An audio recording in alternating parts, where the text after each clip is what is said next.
নবী দানিয়াল আলাইহি ওয়াসাল্লাম ছিলেন বনি ইসরাইল জাতির একজন মহান নবী। তার জন্ম ফিলিস্তিনে হয়েছিল বলে ইসলামী ঐতিহ্যে উল্লেখ আছে। তবে তার পিতা মাতার নাম সম্পর্কে নির্দিষ্ট কোনো তথ্য কুরআন বা হাদিসে পাওয়া যায় না। তবুও কিছু ঐতিহাসিক উৎসে তার পিতার নাম ফালতিয়েল বা ফালতি উল্লেখ করা হয়েছে। দানিয়াল আলাইহিসসালাম এর জন্ম এমন এক সময়ে হয় যখন বনি ইসরাইলের উপর বিপর্যয়ের ছায়া নেমে আসে। দানিয়াল আলাইহি ওয়াসাল্লাম ছোটবেলা থেকেই অত্যন্ত বুদ্ধিমান, ন্যায়পরায়ণ ও ধার্মিক ছিলেন। তার পরিবার ছিল ধার্মিক ও ধর্মপরায়ণ। তারা নবী মুসা আলাইহি ওয়াসাল্লাম এর তাওরাত অনুসরণ করতেন এবং আল্লাহর প্রতি গভীর বিশ্বাসী ছিলেন। দানিয়াল আলাইহি ওয়াসাল্লাম এর জন্মের পর কিছুদিন সুখের পরিবেশে কাটলেও শৈশবেই তার জীবনে বিপর্যয় আসে। বাবিলের বিখ্যাত রাজা নবুখাদনেজার বনি ইসরাইলের উপর আক্রমণ চালিয়ে তাদের বন্দী করে নিয়ে যায়। ছোট দানিয়াল আলাইহি ওয়াসাল্লাম তার পরিবারের সাথে বন্দী অবস্থায় বাবিল চলে আসেন। বাবিলের সৈন্যরা ফিলিস্তিনের বিভিন্ন শহর ধ্বংস করে দেয় এবং অসংখ্য মানুষকে দাস হিসেবে নিয়ে যায়। দানিয়াল আলাইহি ওয়াসাল্লাম এবং আরও কিছু যুবককে বাবিলের রাজদরবারে নিয়ে যাওয়া হয়। নবুখাদনেজার সিদ্ধান্ত নেন যে বুদ্ধিমান ও সুদর্শন ইসরায়েলি যুবকদের রাজদরবারে শিক্ষাদানের মাধ্যমে প্রশাসনিক কাজে ব্যবহার করা হবে। দানিয়াল আলাইহি ওয়াসাল্লাম এর জ্ঞান, প্রজ্ঞা ও ধার্মিকতা রাজাকে মুগ্ধ করে। তিনি অন্যদের সাথে রাজদরবারে শিক্ষালাভ করেন। একবার নবুখাদনেজার একটি অদ্ভুত স্বপ্ন দেখে খুবই চিন্তিত হয়ে পড়েন। কেউ স্বপ্নের ব্যাখ্যা দিতে না পারায় তিনি ক্ষুব্ধ হন এবং অনেককে মৃত্যুদণ্ড দেওয়ার আদেশ দেন। তখন দানিয়াল আলাইহি ওয়াসাল্লাম প্রার্থনা করে আল্লাহর কাছ থেকে জ্ঞান লাভ করেন এবং রাজাকে স্বপ্ন ও তার ব্যাখ্যা জানিয়ে রাজদরবারে সম্মান অর্জন করেন। নবী দানিয়াল আলাইহি ওয়াসাল্লাম এর জীবনে অন্যতম গুরুত্বপূর্ণ ঘটনা হল বাবিলের রাজা নবুখাদনেজারের স্বপ্নের ব্যাখ্যা দেওয়া। এই ঘটনা বনি ইসরায়েলের বন্দিদশার সময়কালে ঘটে, যখন দানিয়াল আলাইহি ওয়াসাল্লাম বাবিলের দরবারে বন্দী ছিলেন। নবুখাদনেজারের রাতে একটি রহস্যময় স্বপ্ন দেখেন, যা তাকে খুবই বিচলিত করে তোলে। সকালে জেগে তিনি স্বপ্ন ভুলে যান কিন্তু ভীষণ উদ্বিগ্ন থাকেন। তিনি তার সমস্ত জ্যোতিষী, তান্ত্রিক এবং পণ্ডিতদের ডেকে স্বপ্ন এবং তার ব্যাখ্যা জানাতে বলেন। তবে কেউই তার হারানো স্বপ্ন মনে করিয়ে দিতে বা ব্যাখ্যা দিতে পারেনি। এতে রাজার রোষ বৃদ্ধি পায় এবং তিনি হুমকি দেন যে যারা এই স্বপ্ন ব্যাখ্যা করতে ব্যর্থ হবে তাদের হত্যা করা হবে। এই খবর দানিয়াল আলাইহি ওয়াসাল্লাম পর্যন্ত পৌঁছালে তিনি দরবারে উপস্থিত হয়ে আল্লাহর সাহায্যে স্বপ্নের ব্যাখ্যা দেওয়ার ইচ্ছা প্রকাশ করেন। দানিয়াল আলাইহি ওয়াসাল্লাম আল্লাহর কাছে প্রার্থনা করেন এবং আল্লাহ তাকে স্বপ্ন ও তার ব্যাখ্যা সম্পর্কে জ্ঞান দান করেন। দানিয়াল আলাইহি ওয়াসাল্লাম রাজাকে জানান যে তিনি একটি বিরাট মূর্তি দেখেছেন।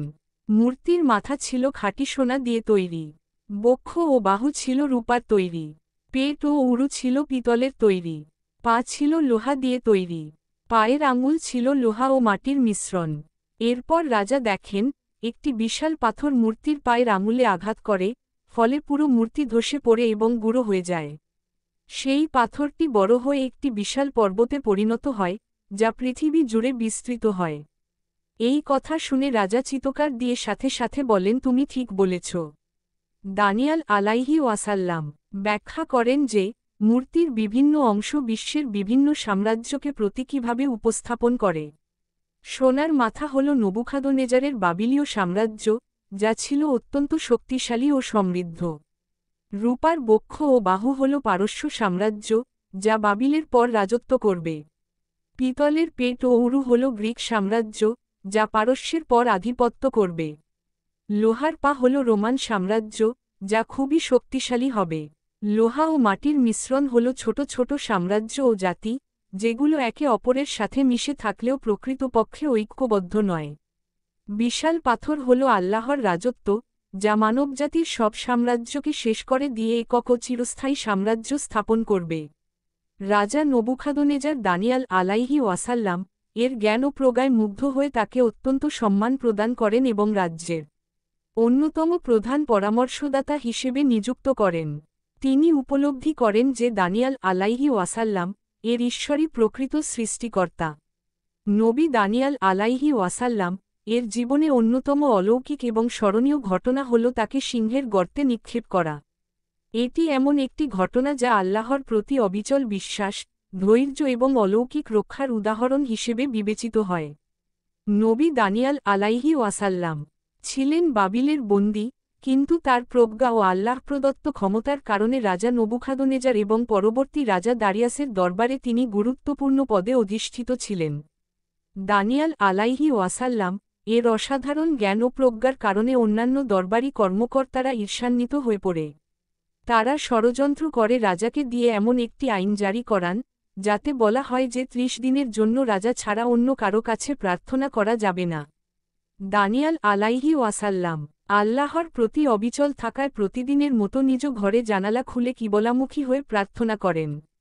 দানিয়াল আলাইহি ওয়াসাল্লাম কে প্রার্থনারত অবস্থায় দেখে শত্রুরা তাকে ফাঁদে ফেলার সুযোগ পেয়ে যায়। তারা রাজা দারিয়াসের কাছে অভিযোগ করে যে দানিয়াল আলাইহি ওয়াসাল্লাম রাজকীয় আদেশ অমান্য করেছেন। রাজা দারিয়াস দানিয়াল আলাইহি ওয়াসাল্লাম কে অত্যন্ত ভালোবাসতেন এবং তার প্রতি গভীর শ্রদ্ধাশীল ছিলেন। কিন্তু আইন পরিবর্তন করা সম্ভব ছিল না। ফলে দারিয়াস নিজেই দুঃখের সাথে আদেশ দেন যে দানিয়াল আলাইহি ওয়াসাল্লাম কে সিংহের গর্তে নিক্ষেপ করা হোক। দানিয়াল আলাইহি ওয়াসাল্লাম কে সিংহের গর্তে নিক্ষেপ করার পর রাজা দারিয়াস গভীর কষ্টে রাত কাটান। তিনি সারা রাত উপবাস করেন এবং কোনো বিনোদন গ্রহণ করেননি। সকালে প্রথম প্রহরে রাজা দারিয়াস গর্তের কাছে এসে কাঁদো কাঁদো কণ্ঠে দানিয়াল আলাইহি ওয়াসাল্লাম কে ডাকেন, হে দানিয়াল, তোমার আল্লাহ কি তোমাকে রক্ষা করেছেন? তখন দানিয়াল আলাইহি ওয়াসাল্লাম এর কণ্ঠ ভেসে আসে, হ্যাঁ, আমার আল্লাহ তার ফেরেশতা পাঠিয়ে সিংহদের মুখ বন্ধ করে দিয়েছেন। তারা আমাকে কোনো ক্ষতি করেনি, কারণ আমি নির্দোষ। আল্লাহর কুদরতে সিংহগুলো দানিয়াল আলাইহি ওয়াসাল্লাম এর কোনো ক্ষতি করতে পারেনি। দারিয়াস অত্যন্ত খুশি হয়ে আদেশ দেন যে দানিয়াল আলাইহি ওয়াসাল্লাম কে গর্ত থেকে বের করে আনা হোক। যারা ষড়যন্ত্র করেছিল তাদেরকে তাদের পরিবারসহ সেই গর্তে ফেলে দেওয়া হয়। অলৌকিকভাবে সিংহগুলো তাদের সাথে কোনো দয়া দেখায়নি এবং সাথে সাথেই তাদের গ্রাস করে। এই অলৌকিক ঘটনায় দারিয়াস পুরোপুরি উপলব্ধি করেন যে দানিয়াল আলাইহি ওয়াসাল্লাম এর আল্লাহই প্রকৃত সৃষ্টিকর্তা। তিনি একটি রাজকীয় ঘোষণা জারি করেন যে দানিয়াল আলাইহি ওয়াসাল্লাম এর আল্লাহই সত্য আল্লাহ এবং তার পূজা করা আবশ্যক। পুরো রাজ্যে দানিয়াল আলাইহি ওয়াসাল্লাম এর প্রতি সম্মান বৃদ্ধি পায় এবং মানুষ আল্লাহর প্রতি আরও বিশ্বাসী হয়ে ওঠে। বিপদে পড়েও দানিয়াল আলাইহি ওয়াসাল্লাম আল্লাহর প্রতি অবিচল ছিলেন। ষড়যন্ত্রের মুখেও তিনি ঈমানদার ছিলেন। আল্লাহ তার প্রিয় বান্দাদের বিপদে রক্ষা করেন। ষড়যন্ত্রকারীরা তাদের দুষ্কর্মের শাস্তি পেয়েছিল। এই ঘটনা নবী দানিয়াল আলাইহি ওয়াসাল্লাম এর অবিচল ঈমান এবং আল্লাহর প্রতি পূর্ণ আস্থার উদাহরণ। বিপদে পড়েও তিনি কখনও আল্লাহর ইবাদত ছেড়ে দেননি, আর আল্লাহও তাকে সিংহের গর্তে অলৌকিকভাবে রক্ষা করেছেন। এই ঘটনা প্রমাণ করে যে আল্লাহ তার ন্যায়পরায়ণ ও ধার্মিক বান্দাদের কখনও বিপদে ফেলেন না।